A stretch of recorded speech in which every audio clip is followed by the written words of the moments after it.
In this video, I'd like to discuss chipping for the novice golfer. So, first of all, when do we hit a chip shot and why does it vary from our normal full shot? Well, when we're playing a full shot from a fairway, we would tend to use a wood or maybe an iron. As you can see with this club, the face on the club is quite straight, and that's designed for distance. When we use our wedges, the face of the club leans back more, and this allows for height. So you can see the difference between the two clubs here as they set. One is straight faced, one leans back more. The one leaning back is your wedge, and that's designed to get height on the ball for you. So the first thing to note is that the club is designed to get the height on the ball. You don't need to do that. The next thing we need to look at is how we're going to set up.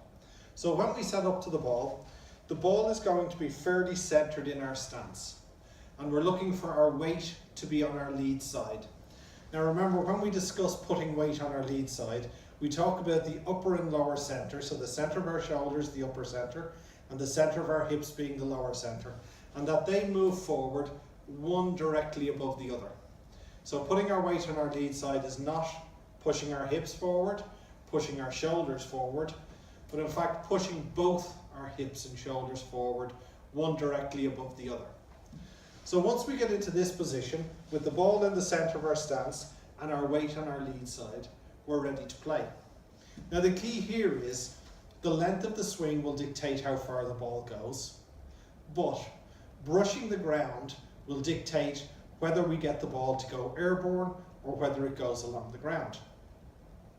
One of the problems that I see with players is when they go to hit the ball, they don't hit the ground because their wrists bend, and they end up hitting the ball along the ground.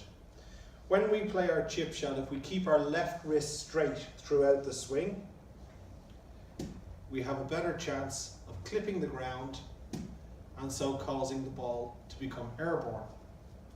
A good drill I like to use for that is if you set the club up and you take a second club and place it under your lead arm. When you take your swing, if the club hits against your body, this club above here, then you're bending your wrist. If it doesn't, then your wrist has remained quite stable through the swing, and that's what we're looking for. So to demonstrate, I place my weight forward, upper and lower center, one above the other. The ball is quite centered in my stance, and I'm going to keep this lead arm quite straight. Brush the ground and the ball elevates.